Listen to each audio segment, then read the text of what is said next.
They're like, yeah, I eat booty. You gotta please a girl. That's what you gotta do.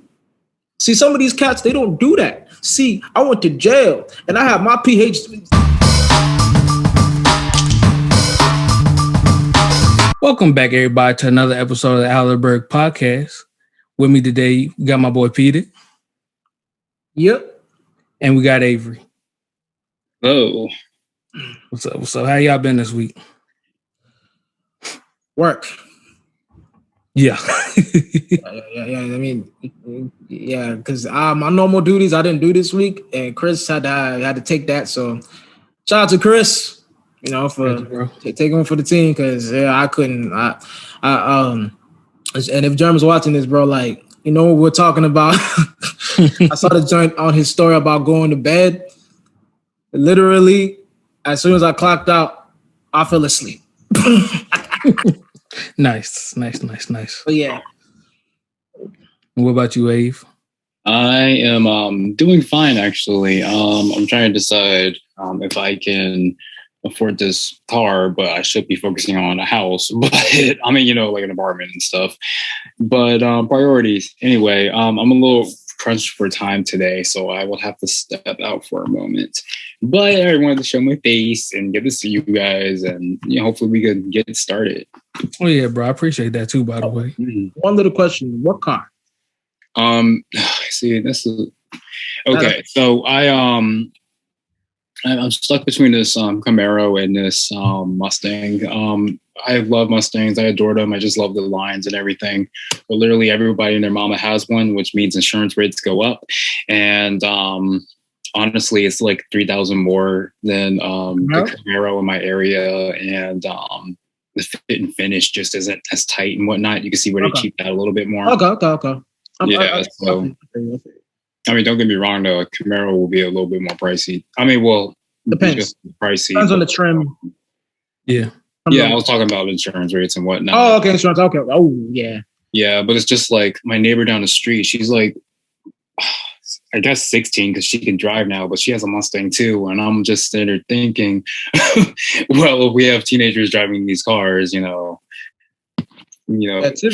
up.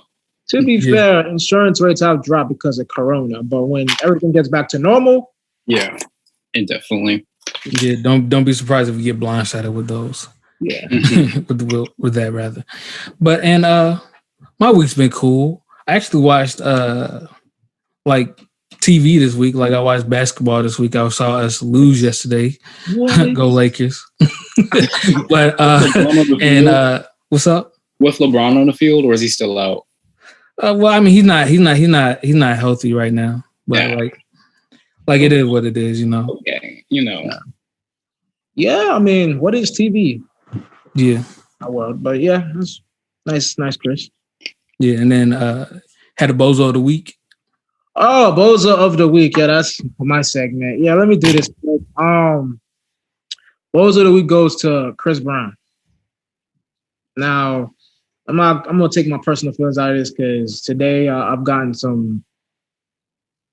the usual, when I speak, just people saying stuff. But I'm giving Chris Brown Bozo of the Week because he reinforced the dumb stereotypes that have been done on people of my skin color. So basically, it was a video of a dark-skinned lady talking about the most disrespectful thing somebody has done to her celebrity, right? And then she said that she was at a club one time, a big club, and she was with her two light-skinned friends, a white girl, and they trying to go to the VIP where Chris is at. Chris lets you in, right? Chris sees them, tells the two light-skinned girls, you can come in. White girl, you can come in. Tells the dark-skinned girl, no darkies allowed. Yeah. I'm going to take my personal feelings out of this. Chris Brown, man, let me tell you something. Do you know how many dark-skinned girls have supported you throughout this? I'm just being real. Like, all girls have supported you. So for you to pick on, especially the dark-skinned girls, when they still ride off you, that's a slap in the face. I'm not going to dig into how I feel about you personally because I really don't like you. And that could be a whole other thing. But come on, bro. Stop this. You're only reinforcing its stereotypical stuff that they do on dark skinned people. And I know I've talked about colorism so much. I'm kind of getting tired of it because people give me hell for it. But come on. Come on, Yeah. B. Yeah, and I'm with you there, Peter, because I saw the video too, and she didn't explicitly say Chris Brown, but it was heavily implied. Look at me now. Yeah. I mean, it's like it doesn't take much thinking for that there. Yeah. But no, there's no other way to even look at that. It was just straight up just ignorance coming radiating off of him, and doesn't feel like it feels like something that like he would do. So like if I heard that, I wouldn't even question it. Honestly, no, I'm not questioning. Seems like the trash type of dude to do that. He is a trash person. There's too much stuff he's done. I'm not gonna get into, but yeah, that's that. So sound effects. I thought you were going to talk about the fine he paid for having this huge birthday bash. That too. I'm not gonna go at this party. I could go at him for that, but it's like that's just he's having his little birthday party, and whatever. 300 cars is inexcusable, but I'll just leave that alone. But yeah, that's that for Bozo of the Week. All right, bet. All right, then. For the first thing in our docket here, we got the comparison of the BLM versus the Stop Asian Hate movement.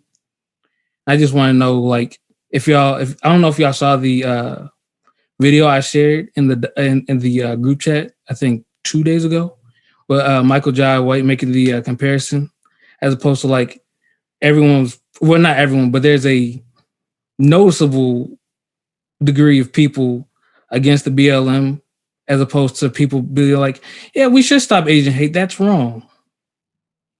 And it was just because I didn't even put that together myself until he actually said that.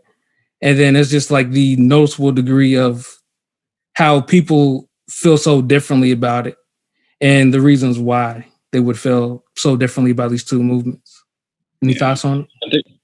I think the history of the movement for either parties is and differs, and that kind of changes its nature, its chemistry, and how it's viewed by the audience and the rest of the world. So I think there's a lot of passion and love for the BLM movement. I mean, you could drive through just about any town, depending on where in the DC metro area or whatever, and you always find that random BLM flag tucked away in some kind of gentrified corner of a neighborhood or whatnot. I'm not seeing that same pride for the Asian hate movement, but also they passed a bill. This is still fairly recent, and a lot of the incidents have been recorded within the last the last 2 years, half a year, or whatnot. So it's still gaining ground or whatnot. And I think it's another cog in the machine that helps shift mindsets in the future. And this is where we'll start seeing things in policy. We'll start seeing hopefully money being allocated to the communities to better themselves. But I do think comparing the two movements is not very fair. Because it's not the same. Yeah, it's just not the same at its core. Its values are not the same. It's monetary, all of it, I'll keep mine pretty sure. I'll try to keep mine pretty sure. My thoughts. Not to say anything you said that Avery was wrong. Pretty much everything you said is, spot on. I'll just say for me, my personal opinion on this. I always say like, man, the support is different because of the history that the history with Asian and white people and the history with Asian and black people. I mean, with white people and black people are totally different. There has been discrimination against them, but with the black and white community, it's been a little bit more back and forth. So, however, I think with our movement, there's because we've been loud about it, and they've actually done a little bit more to us. There's more of to like, you know, what Michael Jai White says, to like push back on it, right? Whereas the Asian and white community have had more, I wouldn't say unison, but their thing isn't as deep as the black and white issues. So I don't see the same pushback. Like what the example he uses, like, you know, we say Black Lives Matter, they say all lives matter. When they say stop Asian hate, ain't nobody saying, ain't no white person saying stop white hate. Yeah, no, there's no counter. There's no, so I never thought about that, but that was a good point he made. I just feel the white and Asian relationship is different from the white and black, and I'll just leave it like that. I'm not going to go into the politics, but that's it. Yeah, no, and I'm pretty much of the same mind as Peter, because that was the biggest thing to me. There was no counter to it. There was no opposition to it. It's just universal, like, yeah, that's a good idea. We should stop that, as opposed to, like, again, like what Avery said was correct, but just the ideology of Black Lives Matter, the ideology of that makes people upset. And so there was the opposition of where all lives matter, which again, by words should be with Black Lives Matter, but clearly was not, as we've seen with those people kneeling on necks this past summer. And I'm gonna keep that short, because it's just, honestly, it's relatively like a, I guess not an upsetting one, but an eye opener, you know. So just something to keep your eye on.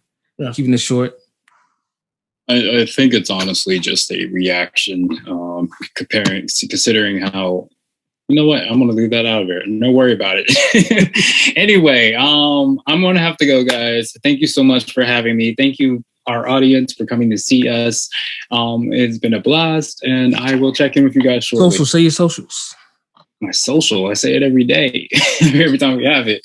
So you can find me on IG at Avery Cooper, capital Koopa, and you can find my Twitter, I think it's Will Cooper, or something.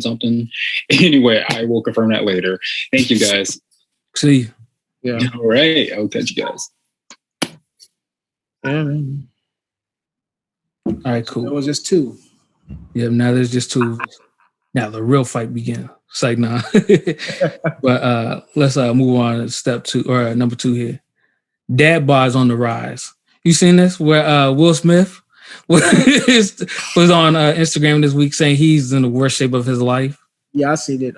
And then a myriad, mostly like comedians and stuff like that, decided to take pictures of themselves shirtless. Saw Phase on Love, Kev on Stage. Yeah. Phase on Love. Yeah. My brother. No, don't do that ever again. Yeah, no, I wasn't ready for it. I almost deleted the app, honestly. I wasn't ready for it. I went to my Explore page, and then I see like Phase on, like, I think, yeah, it wasn't Phase on's actual post, but on somebody else's. I just saw a picture of Phase on Love. I click on it. I go over to like the little next picture they had, and he over here in his drawers, man. Like, what the heck, bro? Like, yeah. I don't. Hey, no body shaming over here, but I do not want to see him in his drawers on Instagram, bro. That or anybody for that matter. That's just not right. Wasn't ready for it. Yeah. I mean, I think the sentiment Will is trying to send out is, positive. I did see when I saw that, I immediately thought of Kev on Stage, because he's just been doing that stuff a lot in his videos, kind of disturbing in a way, the parody videos. But I think it's a positive thing. I think COVID, like, I don't want to bring people's names up, but people have gained weight and been getting out of shape. So I think just putting that energy out there, I'm trying to get myself better. Like, I have a little gym. I have rope that I use. I haven't done it this week because I was busy working, but I'm just trying, and I'm changing my diet, Greek yogurt.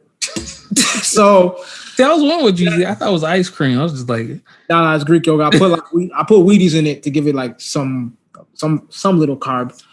But yeah, so I get I'm for the movement, and hope Will can inspire people to get in better shape, because this COVID has made people get lazy. Like personally,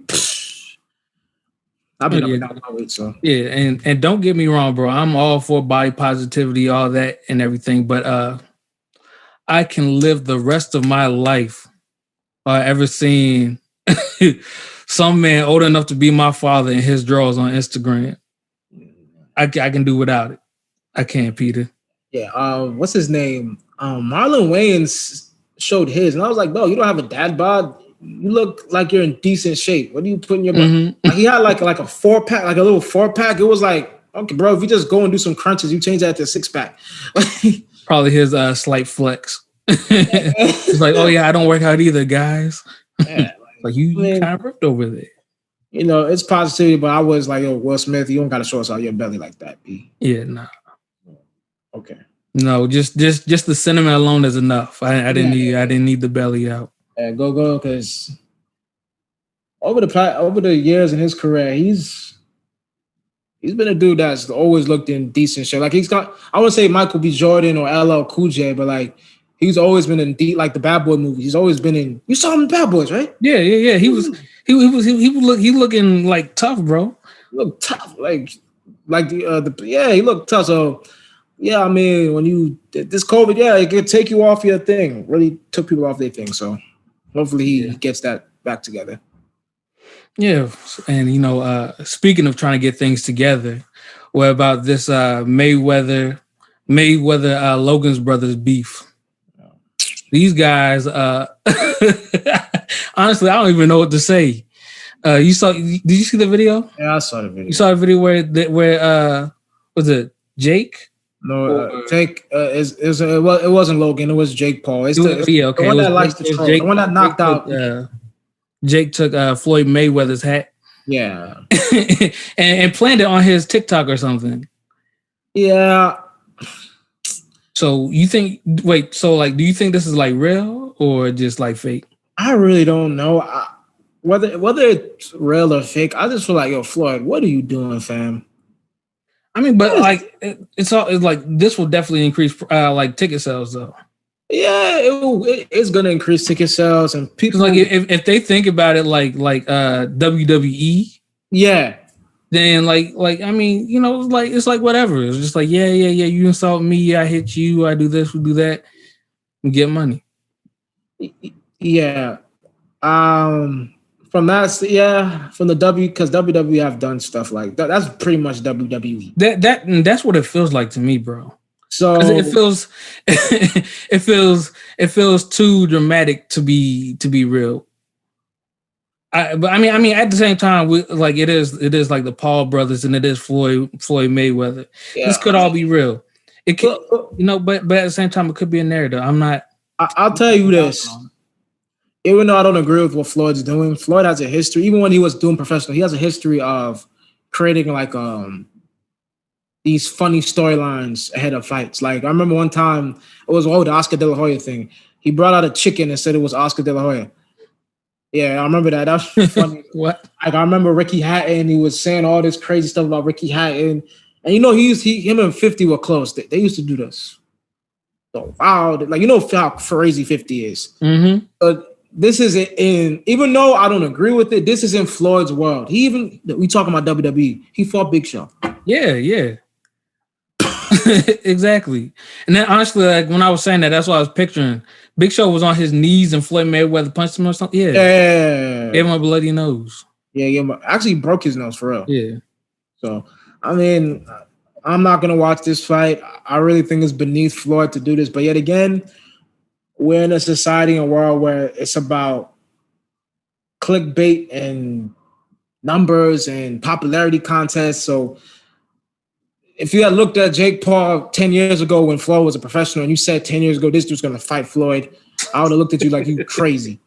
But yeah, YouTube personalities and getting a following and then going into some training and you build a following and a popularity and then you go at someone that's popular, it gets you to this. So yeah, then let me ask you this. Like, do you think this is potentially like the new step in entertainment? Like this is just like this is just like I told people this like because Floyd was doing this. He did this against a Japanese dude 3 years ago. And the dude didn't have a following here, but he went all the way to Japan to fight like a popular kickboxing dude in an exhibition, and he pocketed 10 mil. Like I knew he was gonna like. As soon as I saw these dudes, as soon as these Jake Pauls and these Desi's and all these dudes were doing this, and he retired, I knew he was gonna try and position himself to do this to make money. Yeah, that's all he cares about. So. Yeah, and honestly, I kind of figured like they kept putting their name, his name in their mouth, like it was actually going to happen. I'm just like, they probably already talked about this. Like this is probably already something they were talking about like behind the scenes. Yeah, and plus he entertained Conor, and Conor is not even a real legit fighter. That was excuse my language, but shit talking contest. Yeah, that turned into a fight. Yeah, so. It isn't really about the integrity of boxing. It's about the marketing and the money, But that's like they're not even like the same weight class. And I know, Floyd Mayweather is like one of the best to ever do it, but like still, plus dude got like a solid 5 inches on him. 6 inches. So the thing with boxing. And the reason why, if Logan was a real legit boxer, then it would be ludicrous for him to do this. But I think regardless of the weight, Floyd can still tangle with him because he knows what the hell he's doing. Oh yeah. I mean, don't get me wrong. I still put my money on Floyd Mayweather, but like being real, like it's gonna be it's from a boxing. I don't even like talking about it because it's such a clown thing to entertain for Floyd, just from a boxing standpoint. Because Jake Paul has never won an actual fight before. No. So the fact that like people, that's why I say it hurts the integrity of boxing because this is like what. But yeah, it is what it is. Yeah, no, but like you said though, this is just like the new step in like entertainment, bro. Entertainment, yeah. So. Like if Floyd was gonna do like an Oscar De La Hoya exhibition, fine. Like how Mike did Roy Jones, just for nostalgia. Yeah. Cool. But I'm good on this. This is just nonsense. And just for like, I'll just say this. Those Jake Paul, but like that Jake Paul, not Logan, but Jake Paul specifically, he's gonna have something coming to him because like he keep playing and joking and stuff like this, but you're gonna get yourself into some real, like, I know it's marketing and it's planned and it's done well. It's gonna catch up to you because you can't be running around like that. Yeah, one of these heavyweights gonna be like, "Hey, yo, what's good?" Like one of these days, because he is making a mockery of the sport. Very much keeping it stacked. Like, and somebody is gonna take offense to this eventually. I'm sure. Yeah, because he's saying he's a professional, isn't he? Yeah, you know what, Jake. Call out Deontay Wilder, please. Please, just call. Do you know what Deontay Wilder did to some dude? Bash his brains in. Do you know what he did? No, this dude was talking about him and said something about his daughter, right? I'll show you the video. So Deontay Wilder pulled up on him for real at like a local, and then he beat him. He beat him down, and then like he started running away. Mm-hmm. And then he tried to get a cheap shot on Deontay Wilder, and then he punched him down again. And then he was so delusional and said, "Yeah, I won." And then they were all pulling Deontay Wilder back because they're like, "Oh, you really won? Let me come over there." And they were pulling him back. And then homie felt comfortable again to like talk. And then Deontay Wilder did this. And homie ran into the. So it's that type of lesson he has to like. He needs that because Wilder, as much as people say about Wilder and he lost and he made excuses, Wilder ain't no punk. I'll give you that. He ain't no punk. He is a legit one. But yeah, that's that. Yeah, no. I think the Paul brothers need to be humbled. So if that's what it takes, Deontay, please handle your business. Deontay Wilder, I trust him with that. He will. But moving on to new business. Bill Gates, Did you see where he's divorcing his ex-wife, but then it came out they in their in his deal, he had actual deal to marry his wife that he once a year was to be allowed to have or rather allowed to take a trip with his ex-girlfriend to their beach house.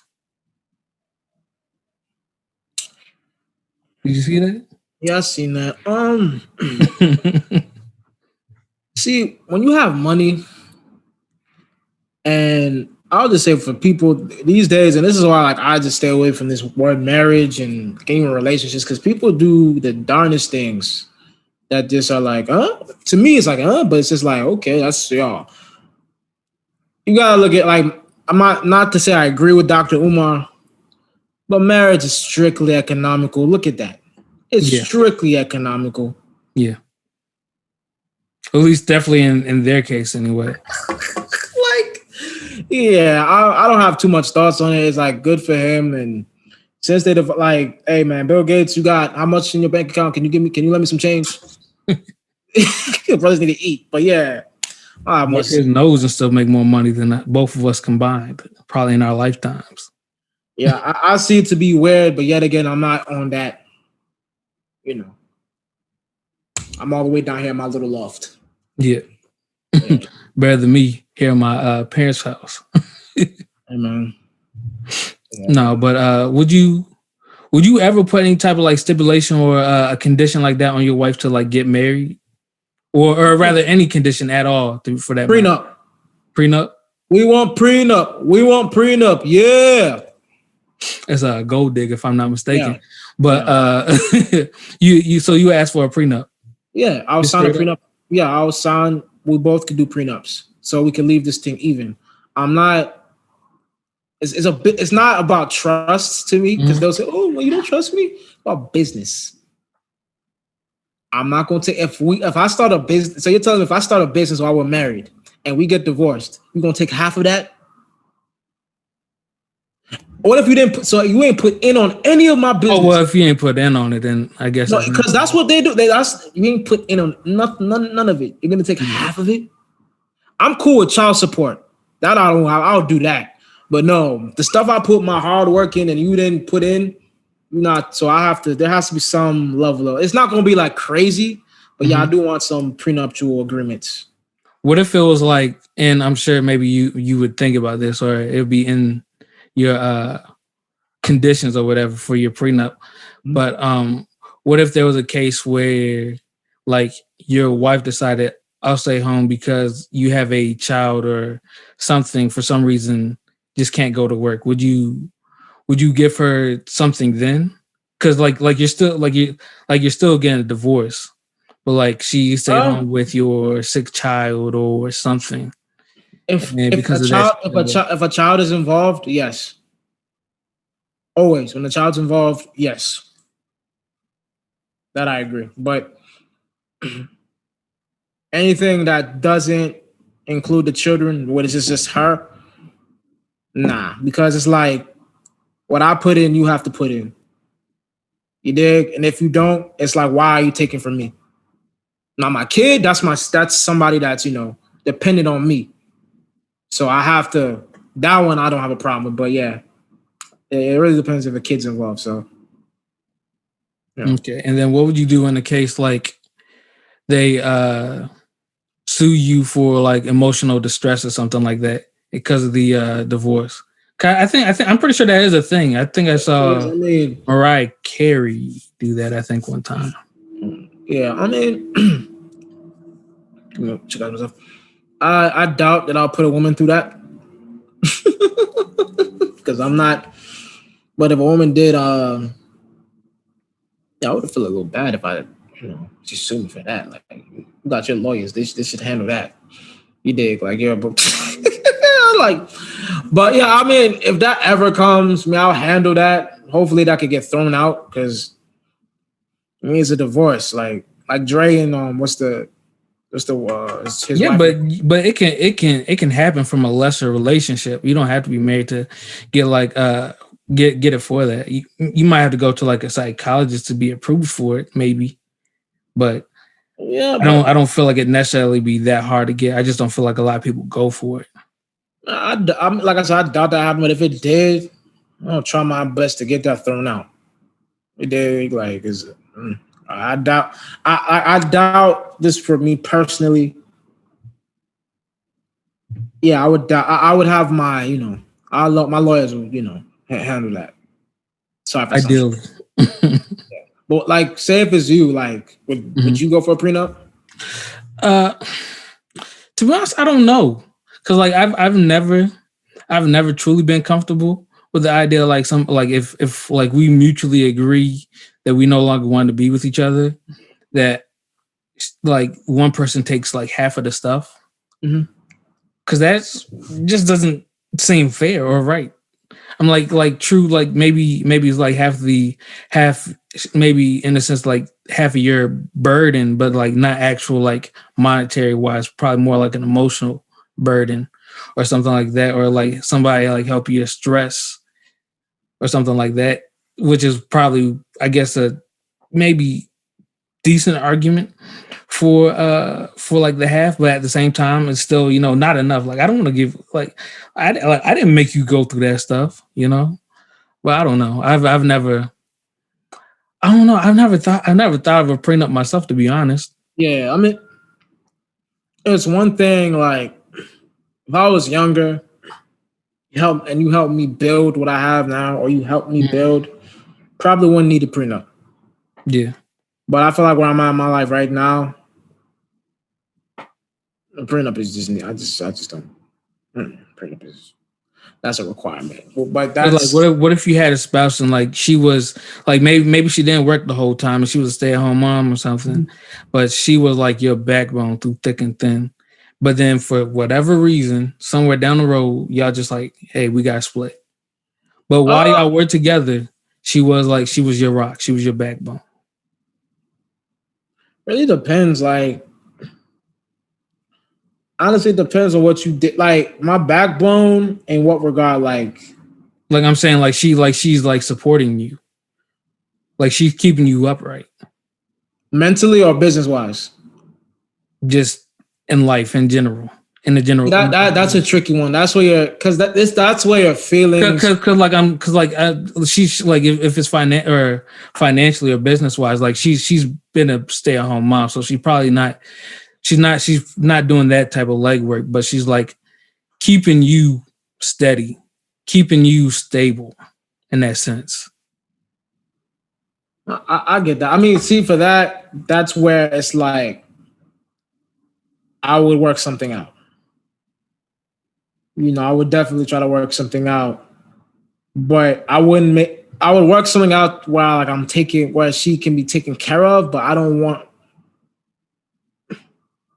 It should be a thing where you could take care of the person where they don't have to take your business interests.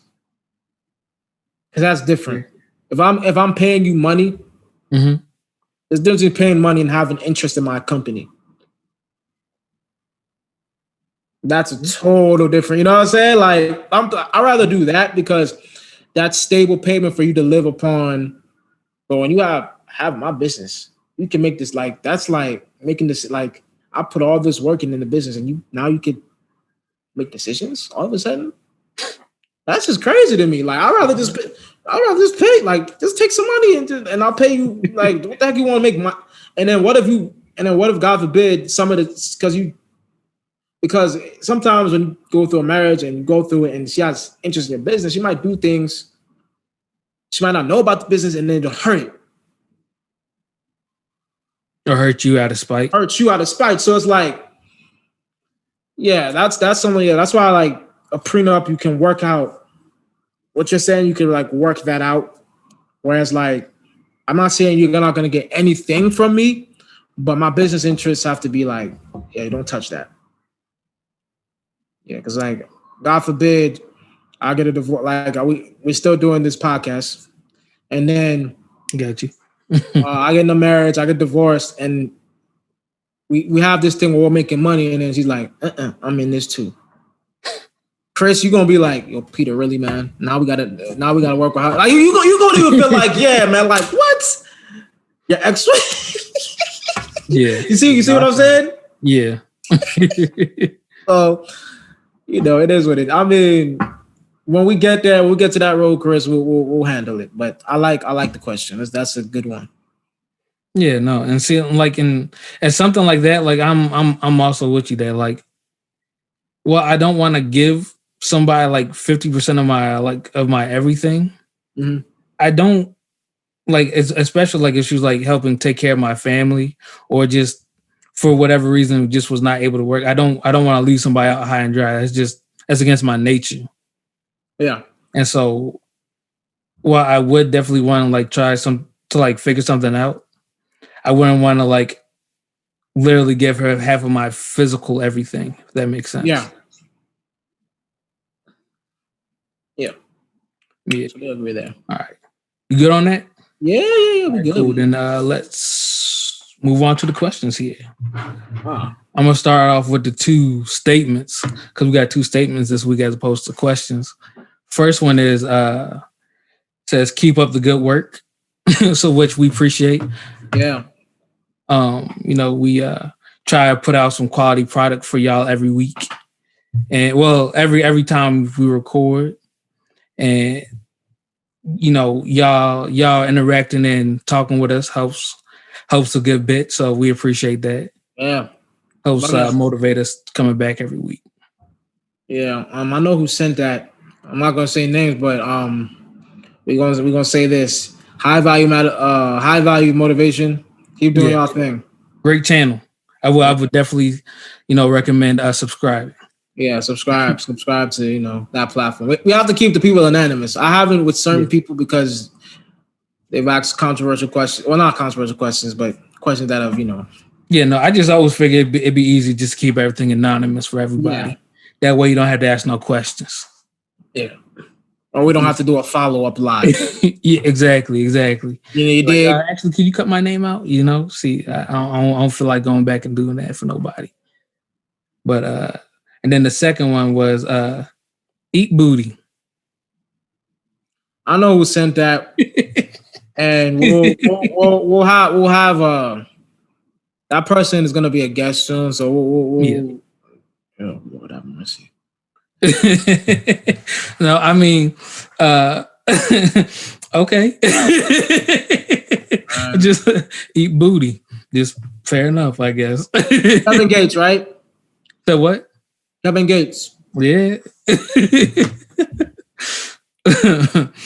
Janae Echo. Let me see here. Eat the booty like groceries. Yeah. That became a thing, man. That how long ago was that? I was like 2014, 2015. I remember that was like 2015, I think. Yeah, that was a thing. Yeah. I was like, I eat the booty like groceries. Okay.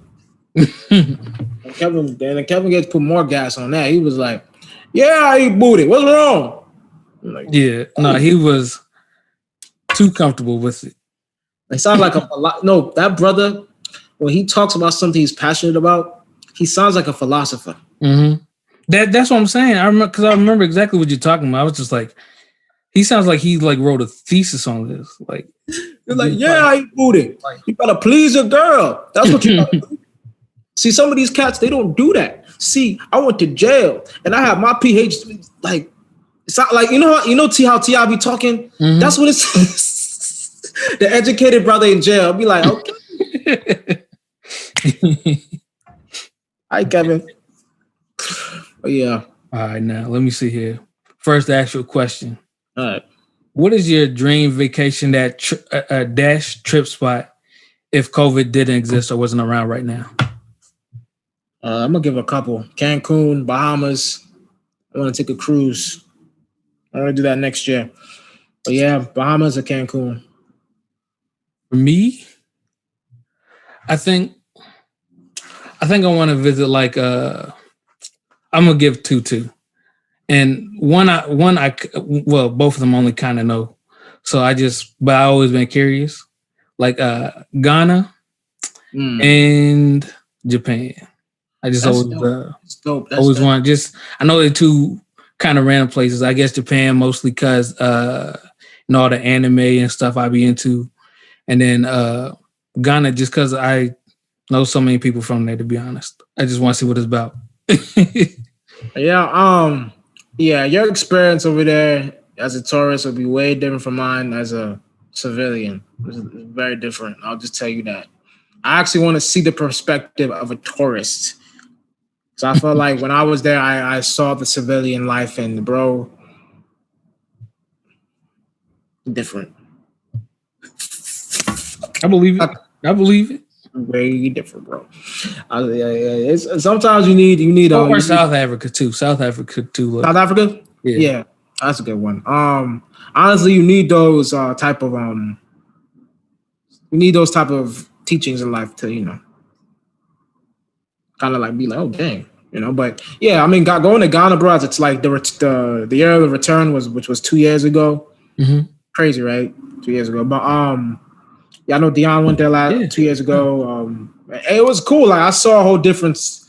I lived there for 4 years. I've never seen that type of thing in Ghana, which is crazy because I lived there. I've never seen that type of energy and how people were enjoying it. So I would recommend, go. Definitely. You be my tour guide? A little bit. Like I'm gonna be real with you. I lived there, but if I wasn't under solitary confinement, the people that know. Shout out Dylan. Shout out Sean. Itty. We didn't go anywhere. All right, I'm gonna move on to the next one. Yeah. Kendrick versus J. Cole. But we both know this already. Really? This is a trick question. No, it's straight up Kendrick versus J. Cole. I'll say this. J. Cole is about to put out an album next week. Love to him. Everybody gives me flack about my J. Cole opinions, but I'm ready for that album that's coming out. What is it going to be called again? I forgot. Off season. I'm ready for that next week. So, is that the official name? Yeah, off season. It's coming. You know J. Cole's coming out with an album? No, I knew that, but I didn't know that was the actual official name. Yeah, off season. Yeah, off season. So, I'm ready for that. I'm ready for a more aggressive J. Cole, but J. Cole versus Kendrick. I'm picking Kendrick. Man. Yeah. Same. Been following Kendrick since like 2011, 2010 for me, or 2010 for me. So I think no brainer. I've been following Kendrick for a break. Yeah, we've talked about this before, but I followed Kendrick around 2012-ish when Dre kind of put him on with the smoking weed with you. I forgot the name. Yeah. That was like exactly when you talking about. I was like, yo, who is rapping? Who do rapping like? I like this. Was that on Section 80? That was right. That was right before Good Kid, Mad City. Yeah. Like literally right before. That was 2012. It was right before it. Yeah. But that was definitely on a mixtape though. But I think it was. I heard it on a mixtape. I think it was on one of his mixtapes before. I don't think it was C4. No, I can't remember. But he released it as a warm up single. Yeah. And I was like, I played. I think I knew the words to that. Like, I had it on my iPod. Shows how we are. Yeah. For real, but yeah, I'm picking Kendrick. But shout out to J. Cole though. Oh yeah, most definitely. Cole is cold. Let me see here. Is it harder to win a championship in the NBA or the NFL? NFL. Yeah, definitely NFL. That's why Brady is so goated. Yeah. Go ahead. You go, because I don't want to, I'm interrupting. You go. No, I was just going to say, football is more of a team sport than basketball is, because it's 11 dudes on each side of the ball, and each guy acts like a gear, and if one of those gears, or 2 or 3 of those gears isn't necessarily working, then your team probably not going to make it correctly or the right way, or you're not going to function good, as opposed to a team with in the NBA, y'all can have 3 decent players on the court, then 2 great ones. Y'all can make it all the way to the finals. I'll say this: the NFL is harder to win. Yeah, because you have to rely on other pieces to do their job correctly. Tom Brady can't play defense. No. So you have to rely on other factors. However, I'll say this: the pressure to win in the NBA is far more. Yeah, because it's so much more narrative in the NBA.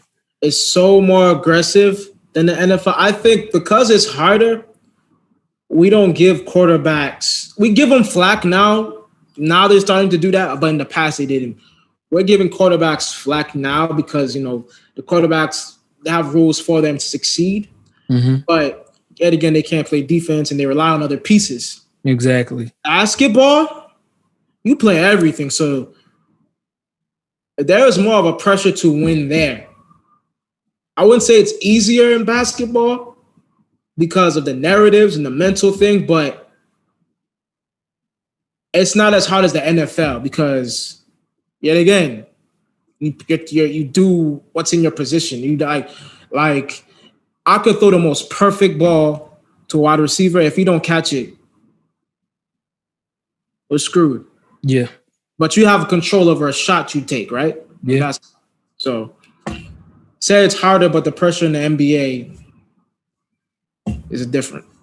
Yeah, definitely. And it's just like you're right, because like you can literally think of an offense as one team and a defense as another team. Yep.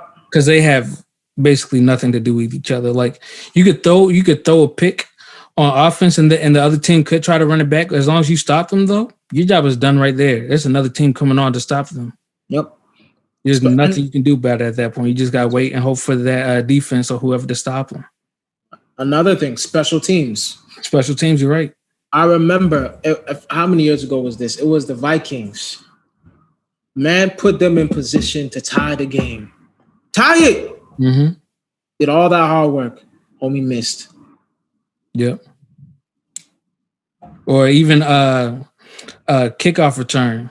Devin Hester.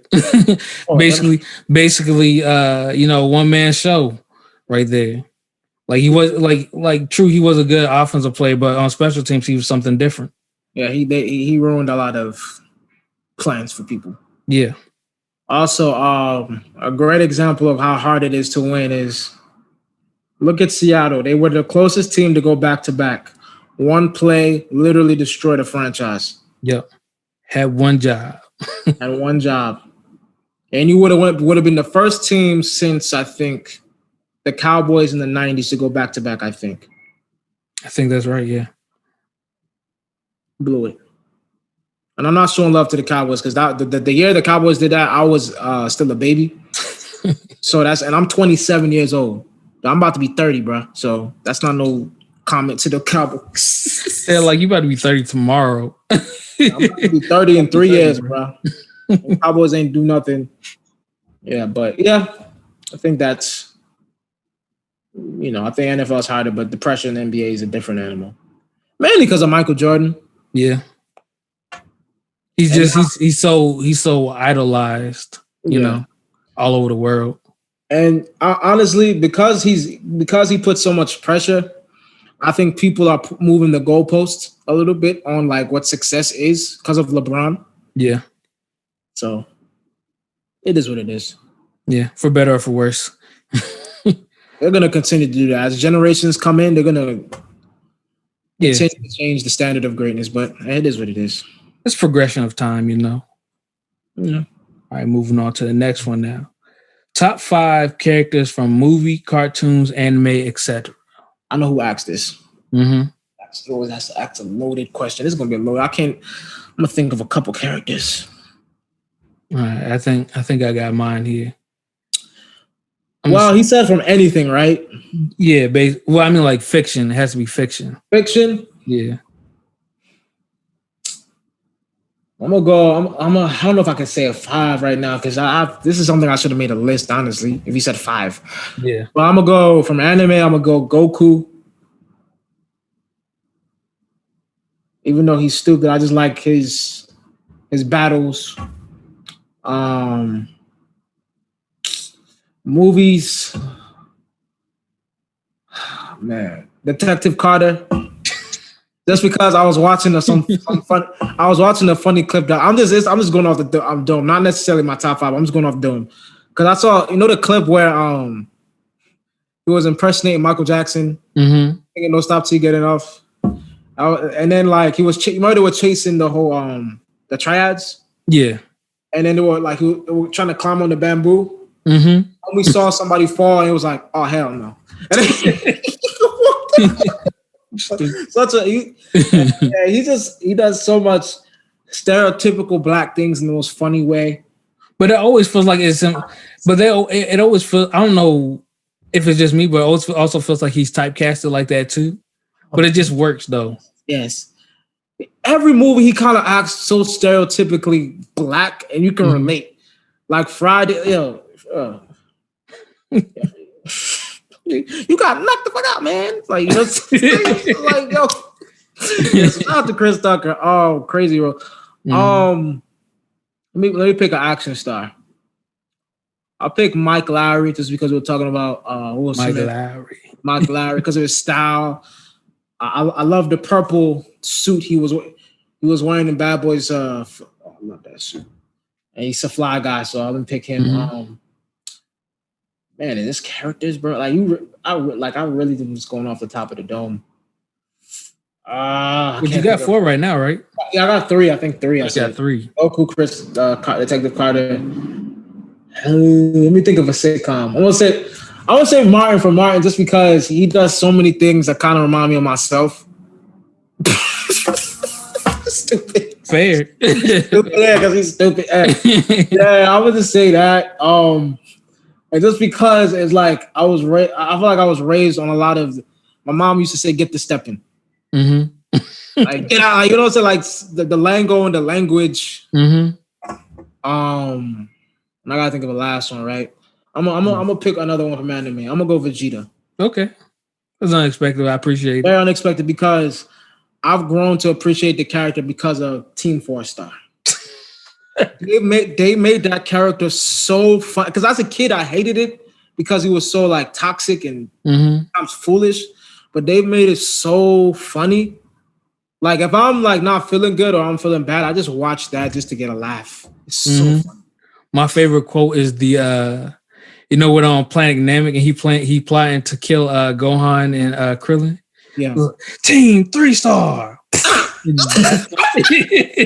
Yeah. And then you hear Krillin go. Yeah, Team 4-Star, yo, they oh my god, that is legit. They've made every character.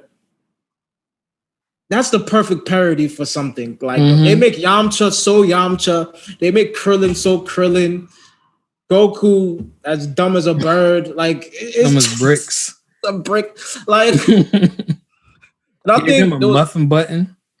Yeah. Oh, remember when the Frieza thing? But it's stuffed crust, King Kai. Stupid. Dog. But I think my favorite Vegeta moment from that was and it actually happened in the real series like that. When he was like, don't go, and Trunks stopped him from going to fight the Stand Torch. He's like, don't go. You know, he's like, what did he say? You know, Goku can't, and I think he said they're too strong for you. And he said only Goku could, and then he punched him in the stomach. And they were like, you pressed the Goku button.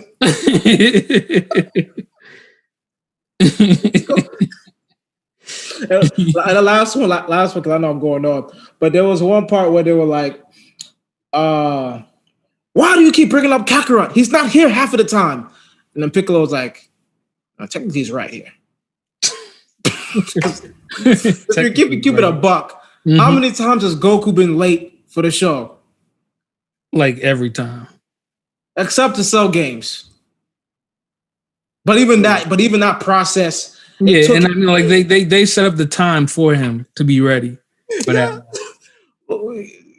Always something. He's 90% of the time he's dead. But yeah, those are my characters, just off the top of the dome. All right, for me, Chris. Off top, I got one from Dragon Ball Z, Piccolo. Ooh, nice. Golded. I should have made a list too. I didn't think about it. I saw the question too. I just was just like, I'm gonna save it for later. Yeah, I know who asked this. He's a loaded. It's a good question though. Yeah, it is a good question. It's a good question for sure. Let me see. Static Shock. Why didn't I say that? I'm like a Static stan right now. are you still watching the show on HBO? Yeah, HBO Max. I watch it. I haven't got to it in 2 weeks because of my work, but man, I love Static Shock, man. Yeah, it's a great show. One of my favorite growing up. Yeah, most definitely.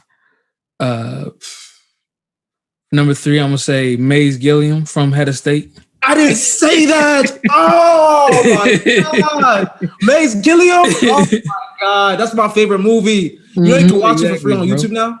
What's up? You can watch Head of State for free on YouTube now. Really? Yeah, my brother just told me the other day. Yes. I didn't even know, bro. I did not say Maze. Oh my god. Shoot, man. I'm gonna say Grim from Grim Adventures of Billy and Mandy. Yeah, that's because he just came up. That's a good one.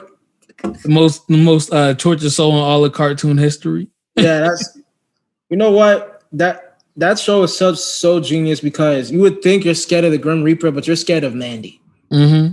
That is a genius. Made the Grim Reaper her pet. Little 10-year-old girl. Yeah. And then that's 4 right there, right? Yeah. For my last one, I will say I don't know, man. I thought it's a tough. It is a tough one. Just off top. I'm trying to think. I'm gonna say Zoro from One Piece. Okay. Because he's same voice actor as Piccolo. Ooh. Yeah. Plus he, tough. Just if you ever watched One Piece, Peter, you'd be like, I'm definitely a Zoro dude. Okay. Just straight up just tough dude. He get lost all the time. Yeah. Is he a protagonist or antagonist? He's like he's a second he's like secondary to main character. Okay. But dude's just straight up toughness. Okay. Just grit, everything like that. Okay. Yeah. Nice list. What's up? I was gonna. You said Maze Gilliam. Mm-hmm. Gilliam. Who? What's looking for the news? Oh. See, I was trying to think of his name and I forgot. I should have said Nato Johnson. Nato Jenkins. I said Nato Jenkins. Nato Jenkins. Nato Jenkins. What you calling for, a fool? What you looking around? Don't call me on the bullshit. I'm on TV. Yo, Bernie back, yo. Stupid. He just walked up. Hey, I'm this. Hey, yo, can you get my mixtape, somebody? Yo. And then somebody. Let's go. What are the chances of the Lakers winning the championship this year? This is a tricky one. It's all depending on health. That is the main factor. But one thing that I don't like in our favor, at least for like right now, is that we're currently in that what's that thing called? Play-in. The play-in? Yeah, we're in the play-in right now. At least we're in possession for it. I think we're only a game behind right now, I think. Yep. Right now, if it ends, you will face the Golden State Warriors. Yeah, and we don't. I'm gonna be real with you, I'm gonna be real with you. Steph Curry is gonna be coming for blood. Yeah. And honestly, if we can avoid it at any cost, that would be great. Because if we have to play through that, then go through playoffs, I don't like our chances. I don't like our chances neither. Because like even if we beat Golden State, I don't like the chances of just any of that. That's just too much in a short amount of time right there. I'm gonna sit there and say this.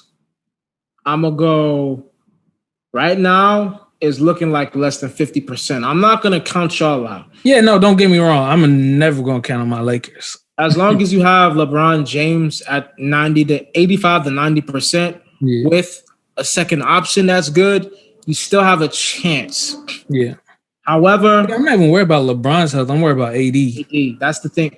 And I know there are people like Nick, right, that think LeBron James will magically get a team without AD to the finals. I'm telling you now, the West is coming for blood. This is not like last year. Yeah, bro. Phoenix is in here right now too.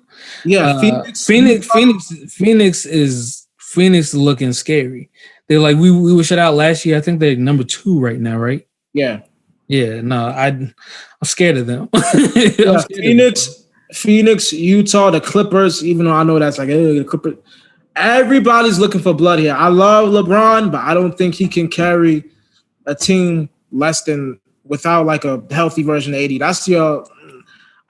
I'm really listen, man. I'm going to say less than 50% right now, but honestly, I don't know who's winning the championship this year. It's too that and the MVP is too close to call because of so many factors that have happened. This is the most bizarre season I think in history of the league. It might be because it's like shorter too, but they try and get into all the games they can. Yeah. So to the question, I say less than 50%, but like I said, man, it's a bizarre year. Honestly, basketball hasn't been mine. I watch it when I can, but because of the way it's played these days, I'm good on it sometimes. Because it's like, I'm seeing y'all running up and down, y'all spacing the floor. I don't see the art of half-court basketball anymore. And I miss the Kobe Bryant, like T-Mac half-court game skill. I'm not seeing that no more. I only see that from like Devin Booker and a couple others. And they don't really be playing like that tight defense no more neither. No. Like in your face type stuff, everybody's backed off.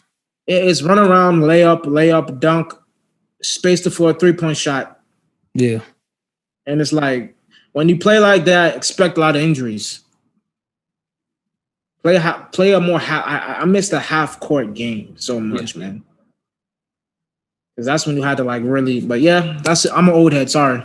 No, you good. And I'm somewhat the same on what you did, but I would say healthy Lakers team.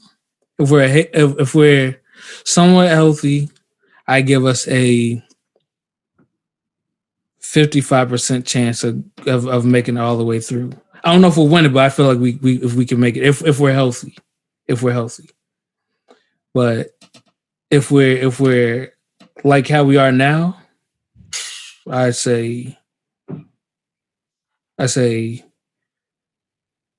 25 to 30% chance. Yeah, right. And that I think that's honestly being generous. Yeah, if you're healthy and you avoid the play-in, I should have said that too. Like best case scenario, we avoid the play-in and we're healthy. I say about 55%. Yeah, so But if we're not and we're not healthy and we somehow make it through the play-in still, 25, 30 maybe. Yeah. Okay.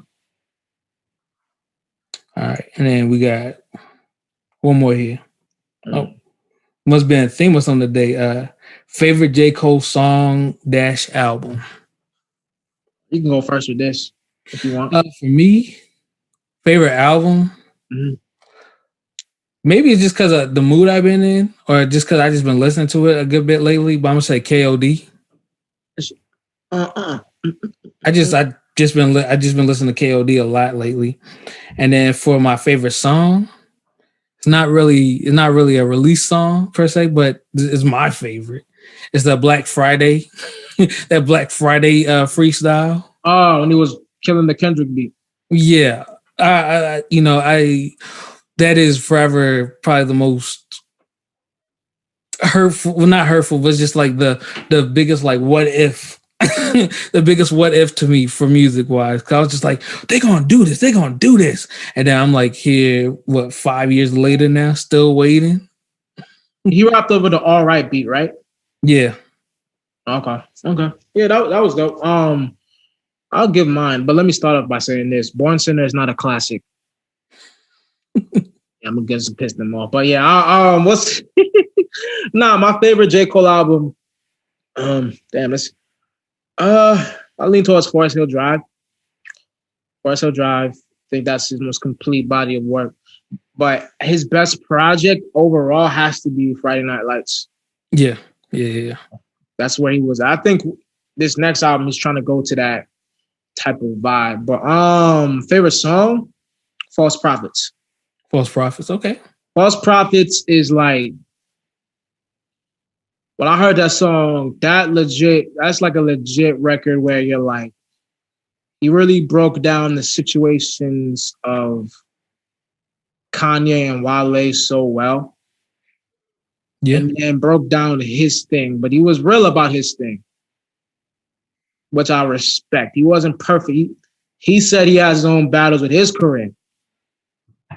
So I respected that, you know, even though I do feel like if we being real here, Kanye does have a better discography than J. Cole.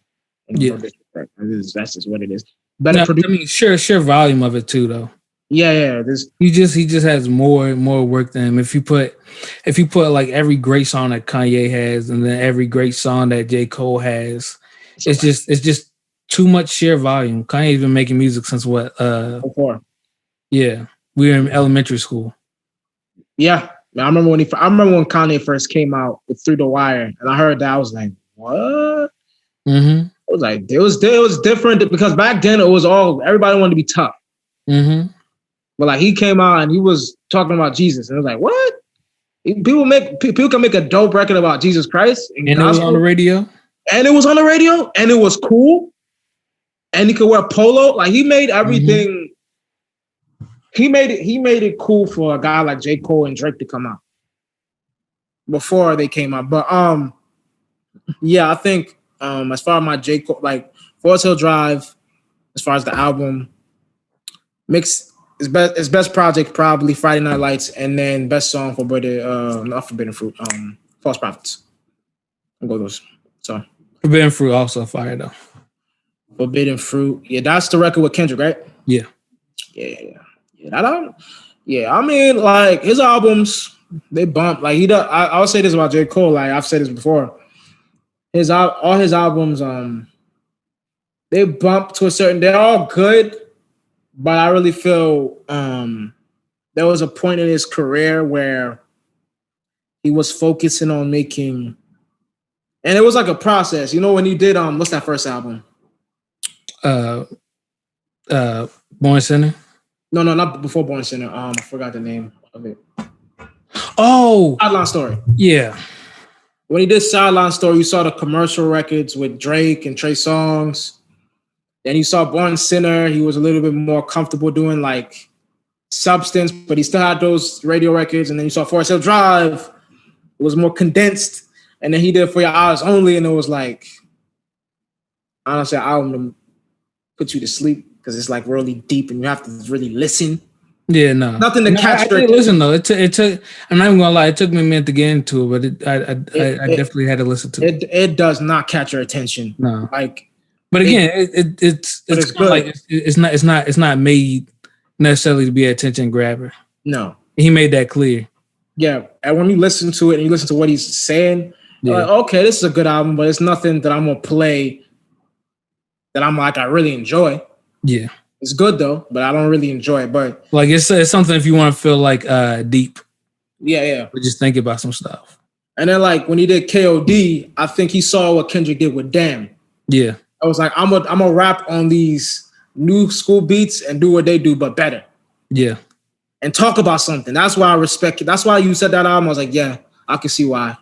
That album was really, but I think with the warm up, he's going back with some aggressive raps. Probably. I'm hoping, man. Yeah, because I know one of these. I'm gonna hear one of these J. Cole fans get at me about something. Well, yeah, I mean, it is what it is. We already said, both of us said we prefer Kendrick over J. Cole anyway. So like it is what it is. I don't know. To the J. Cole fans, we love y'all. We're not picking on y'all, but man, y'all can be much, man. Shout out to the Supreme, the RDC cats. J.